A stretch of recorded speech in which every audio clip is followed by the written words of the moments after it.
ಬರೋಬ್ಬರಿ 12 ವರ್ಷಗಳ ಕಾಲ ಬಾಕಿ ಉಳಿದಿದ್ದ ಅಷ್ಟಬಂಧ ಬ್ರಹ್ಮಕಲಶ ಕೊಲ್ಲೂರು ಮೂಕಾಂಬಿಕಾ ದೇವಿಗೆ ಸಮರ್ಪಣೆ ಆಗಲಿದೆ.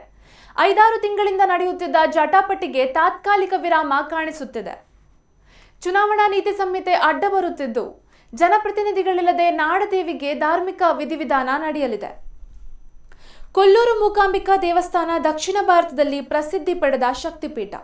ರಾಜ್ಯ ಮಾತ್ರ ಅಲ್ಲ, ಹೊರ ರಾಜ್ಯ ಹೊರದೇಶದ ಭಕ್ತರು ಕೊಲ್ಲೂರಿನ ಕಾರಣಿಕಕ್ಕೆ ಸಾಕ್ಷಿಯಾಗಿದ್ದಾರೆ.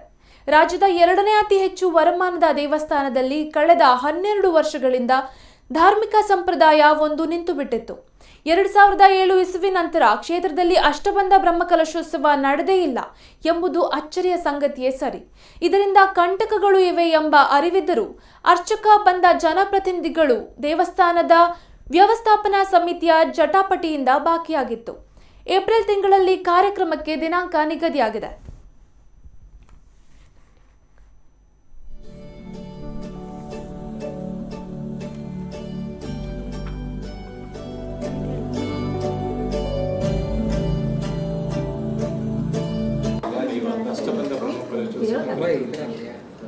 ತಮ್ಮೊಂದಿಗೆ ಚರ್ಚಿಸಿ ಬಂದಾಗ ಅವರಿಗೆ ಡಿಸಿಷನ್ ಮಾಡಲಿಕ್ಕೆ ಅವಕಾಶ ಇದೆಯಾ ಅಂತ ಇದೆ. ಪರ್ಟಿಕ್ಯುಲರ್ಲಿ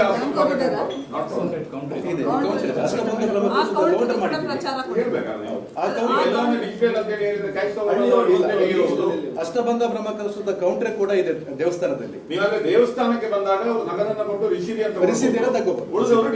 ನಾವೆಲ್ಲಿ ಹೊರಗಡೆ ಹೋಗ್ತೀವಿ ಕಲೆಕ್ಷನ್ಗೆ ಅಥವಾ ಭಕ್ತಾದಿಗಳ ಹೋದಾಗ ನಾವು ಕ್ಯಾಶ್ ತಗೊಳ್ಳೋಗಿಲ್ಲ. ನಿಮ್ಗೆ ಕೊಡ್ತೀವಿ ಅದನ್ನು ಕೂಡ ಎಲ್ಲೆಲ್ಲಿ ಪಾಯಿಂಟ್ ಇರುತ್ತೆ ಮತ್ತೆ ಯಾವ ಮುಖಾಂತರ ಮಾಡಬೇಕು ಯಾವ ಅಕೌಂಟಿಗೆ ಕೊಡಬೇಕು ಅದನ್ನ ಪೇಪರಿಗೆ ಕೊಡ್ತೀವಿ. ಪ್ರಶ್ನೆ ಇದೆಯಾ?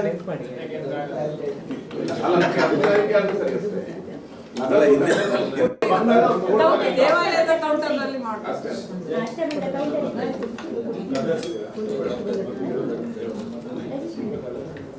ಆಗ್ಲಿಲ್ಲ, ಬೇರೆ ಬೇರೆ ಯಾವುದೋ ಕಾರಣಗಳಿಂದ ಆಗ್ಲಿಲ್ಲ. 1-2 ವರ್ಷ ಅಂತ ನಾವು ಹೇಳ್ಬೋದು. 20 ವರ್ಷ ಗ್ಯಾಪ್ ಇದೆಯಲ್ಲ, ಇದು ಎಲ್ಲರ ಜವಾಬ್ದಾರಿ ಕೂಡ. ನಿಮ್ಮ ಮಾಧ್ಯಮದವರಿಗೆ ನಿಮಗೆ ಆದಂತ ಒಂದು ಜವಾಬ್ದಾರಿನೂ ಇದೆ. ನೀವು ಈ ಸಂದರ್ಭದಲ್ಲಿ ನಾವು ಚರ್ಚೆ ಮಾಡೋದಕ್ಕಿಂತ ಪ್ರತಿ 12 ವರ್ಷಕ್ಕೊಮ್ಮೆ ನೀವು ಕೂಡ ಯಾವ ದಿವಸ ರಥೋತ್ಸವ, ಈ ಜನ್ಮಾಷ್ಟಮಿಗೆ ಒಂದೇ ದಿವಸ ಅಲ್ಲ. ಅದಲ್ಲ, ನನ್ನ ಪ್ರಶ್ನೆ ಪ್ರತಿ 12 ವರ್ಷಕ್ಕೊಮ್ಮೆ ಆಗುವಂತದ್ದು ಅಷ್ಟಬಂಧ ಬ್ರಹ್ಮಕಲಶ. ಈ ಎಲ್ಲ ರಾಜಕಾರಣಿಗಳು ಖಂಡಿತವಾಗ್ಲೂ ಇದರಲ್ಲಿ ಭಾಗವಹಿಸ್ತವರು. ಯಾವುದೇ ಸಭೆನಲ್ಲಿ ಭಾಗವಹಿಸಲಿಕ್ಕೆ ಅವರ ಅಧ್ಯಕ್ಷರೇ. ಅಷ್ಟಬಂಧ ಬ್ರಹ್ಮಕಲಶ ಅಭಿಷೇಕ ಎಂದರೆ 8 ಬಗೆಯ ದ್ರವ್ಯಗಳನ್ನು ದೇವರ ಪೀಠಕ್ಕೆ ಲೇಪಿಸಲಾಗುತ್ತೆ. ಪೀಠಕ್ಕೆ ಲೇಪ ಹಾಕಿ 48 ದಿನಗಳ ಕಾಲ ಅದನ್ನು ಒಣಗಿಸಲು ಖಾಲಿ ಬಿಡಬೇಕು. ಉತ್ಸವ ಮೂಕಾಂಬಿಕಾ ದೇವಾಲಯದ ಜಾತ್ರೆ ಇರುವ ಕಾರಣ ಅಭಿಷೇಕಾದಿಗಳು ನಡೆಯುತ್ತಿರುತ್ತೆ. ಬ್ರಹ್ಮಕಲಶ ಯಾರ ಕಾಲದಲ್ಲಿ ಆಗಬೇಕು ಎಂಬ ಅರ್ಚಕರ ನಡುವೆ ಮೇಲಾಟದಲ್ಲೂ ವಿಳಂಬವಾಗಿತ್ತು. ಇದೀಗ ಏಪ್ರಿಲ್ 30ರಿಂದ ಮೇ 11ರವರೆಗೆ ಕೊಲ್ಲೂರು ಮೂಕಾಂಬಿಕಾ ಕ್ಷೇತ್ರದಲ್ಲಿ ಒಟ್ಟು 5 ಕೋಟಿ ವೆಚ್ಚದಲ್ಲಿ ಧಾರ್ಮಿಕ ವಿಧಿವಿಧಾನಗಳು ನಡೆಯಲಿವೆ.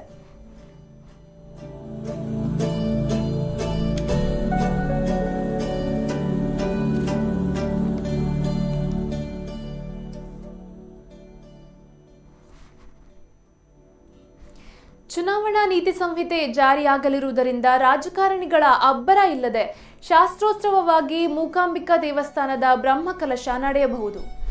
ಚುನಾವಣಾ ನಿಯಮಗಳ ಕಡಿವಾಣ ಇರುವುದರಿಂದ ಕೇಂದ್ರ ರಾಜ್ಯದ ನಾಯಕರು ಕೇವಲ ಭಕ್ತರಾಗಿ ದೇಗುಲಕ್ಕೆ ಭೇಟಿ ಕೊಡುವ ಅವಕಾಶವನ್ನ ಮಾತ್ರ ಪಡೆಯಲಿದ್ದಾರೆ. ತರಾತುರಿ ಬೇಡ, ವೈಭವದಿಂದ ಬ್ರಹ್ಮಕಲಶ ನಡೆಸೋಣ ಎಂಬುದು ಸ್ಥಳೀಯ ಶಾಸಕ ಸುಕುಮಾರ್ ಶೆಟ್ಟರ ಅಭಿಪ್ರಾಯವಾಗಿತ್ತು. ಸಮಿತಿ ಅರ್ಚಕರ ತೀರ್ಮಾನದ ನಂತರ ಏನೇನು ಬೆಳವಣಿಗೆ ಆಗುತ್ತೆ ಎಂಬ ಕುತೂಹಲ ಭಕ್ತರಲ್ಲಿದೆ.